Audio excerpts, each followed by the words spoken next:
Long before Homer wrote the Odyssey or the Iliad, long before Virgil spun tales of Aeneas and the founding of Rome, long before King David slew Goliath or Hercules completed his 12 labors, there was the Epic of Gilgamesh. This is the world's oldest surviving hero tale, and it will blow your mind.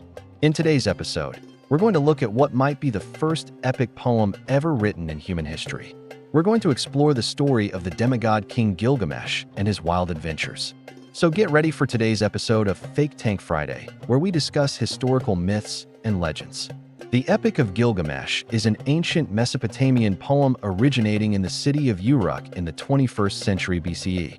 It tells the story of Gilgamesh, the legendary king of Uruk, who sets out on a journey after the death of his friend Enkidu to find the secret to immortality. The epic was written in Akkadian cuneiform script on a series of clay tablets, which were discovered by archaeologists in the 19th century.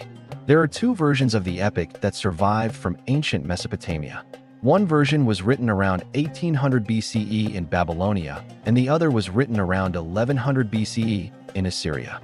Both versions share the same basic plot, but they differ in some of the details and characters. Now let me tell you the story.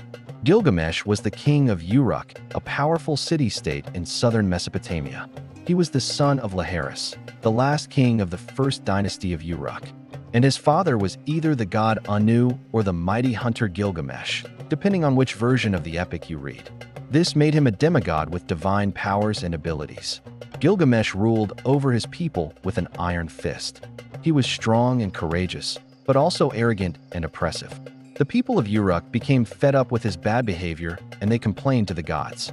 In response to their prayers, the gods created a wild man named Enkidu.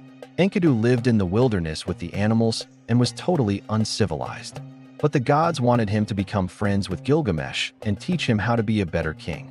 So the gods sent a prostitute named Shamhat to live with Enkidu in the wilderness. She tamed him and taught him how to live like a civilized person.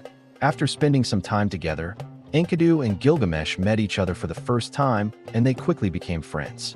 They went on many adventures together, including a journey to the cedar forest to cut down cedar trees for the city of Uruk. During their adventures, Gilgamesh and Enkidu encountered many dangerous creatures, including Humbaba, the terrifying guardian of the cedar forest. Together, they defeated Humbaba and claimed the cedar trees as a trophy. When Gilgamesh returned to Uruk with the cedar trees, the city's people rejoiced and celebrated him as a hero. However, Gilgamesh's mother, the goddess Uru, was furious with him because he had killed Humbaba, who was her son. As punishment for his arrogance, Aruru created a wild bull to go on a rampage through the city of Uruk. Gilgamesh and Enkidu worked together to slay the bull and bring peace back to Uruk. But as a further punishment for his actions, the gods decreed that Enkidu would die. Enkidu's death devastated Gilgamesh.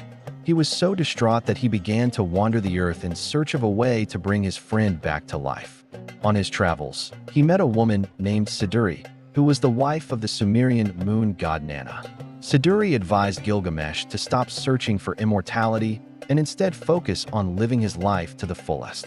She also gave him a magical plant called the Flower of Youth, which could restore one's youth if consumed. But on his way home, Gilgamesh encountered a tricksy serpent who stole the Flower of Youth.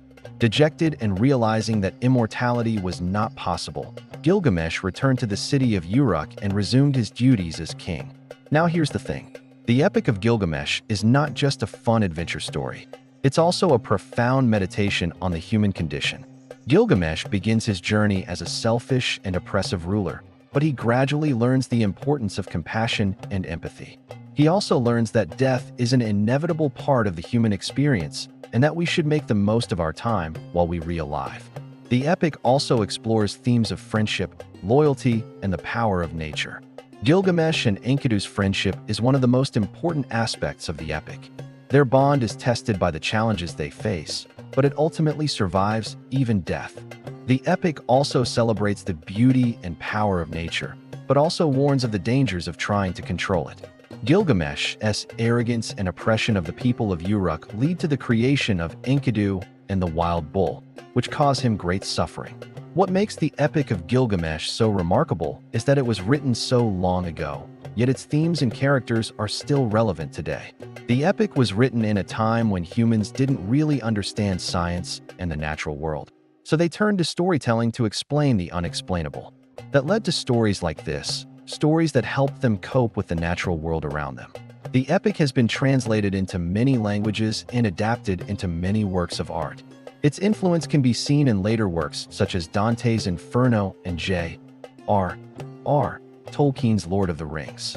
And now we come to the end of another edition of Mythic Monday. Let me know in the comments below what you thought of today's episode. Did you enjoy the story? Do you have a favorite character? If you enjoyed today's episode, please hit the thumbs up button and consider supporting the channel through various platforms. I'll be reading your comments and trying to respond to as many as I can. Thank you so much for watching. If you haven't already, please subscribe. And until next time, goodbye. When legendary King David slew the giant Goliath, he used a sling and stone. You see, David was a shepherd, so he didn't have any fancy armor or weapons, but he did have his trusty sling. The sling is an ancient weapon that dates back to the Neolithic period. It consists of a Y-shaped piece of fabric or leather that is used to propel a projectile, usually a stone, at a target. To use a sling, the user would place a stone in the center of the Y and then swing it around in a circle. The force of the spinning stone would eventually overcome the tension in the sling, and the stone would shoot off like a bullet. People used slings for hunting small game and for fighting during ancient wars. They were relatively simple to make, didn't cost much to build, and had a pretty decent range. Some historians believe that the sling was invented independently several times throughout history. One of the earliest examples of a sling was found in a Neolithic burial site in Israel dating back to around 700 BC. The sling was made of animal bones and was found along with other primitive weapons and tools. Slings played an important role in many ancient cultures, including the Egyptians, Greeks, and Romans. They were used in battles throughout history, such as the Battle of Marathon during the Greco-Persian War. The Roman army also used slings to great effect during their military campaigns. David's victory over Goliath is one of the most famous stories in the Bible. According to the story, David was a young shepherd who tended to his father's sheep when he heard that the Israelites were being threatened by the Philistines. The Philistines were a group of people who lived along the Mediterranean coast, and they often fought against the Israelites. One day, Goliath, the Philistine champion, came out of the Philistine camp and challenged the Israelites to a fight. He was a giant of a man, over 9 feet tall, and he wore armor made of bronze. No one in the Israelite army was willing to fight Goliath, and they were afraid that the Philistines would win the battle. But David wasn't afraid. He took some stones and put them in his shepherd's bag. He then took his sling and selected a smooth stone to use as a projectile. When Goliath came out to meet him, David swung the sling and launched the stone. The stone hit Goliath in the forehead, and he fell to the ground as if stunned. David ran toward the giant and stabbed him in the neck with a dagger. The Philistines were defeated, and the Israelites won the battle.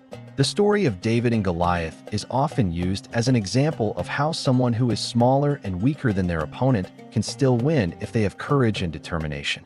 It's also a reminder that even the most powerful and intimidating opponents can be defeated.